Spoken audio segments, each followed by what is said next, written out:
Welcome to Straw. Ever wonder how a single molecule can transform oily drugs into water-friendly medicines? Meet the hydrophilic lipophilic balance scale, your key to mastering surfactants in pharmacy. Think of HLB as a compass. Low numbers, 3 to 6, mean oil-preferring molecules that stabilize water in oil emulsions.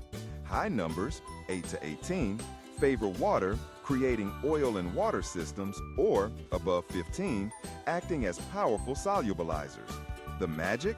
When surfactants hit critical concentration, they self-assemble into micelles, tiny spheres with greasy cores shielded by water-loving exteriors.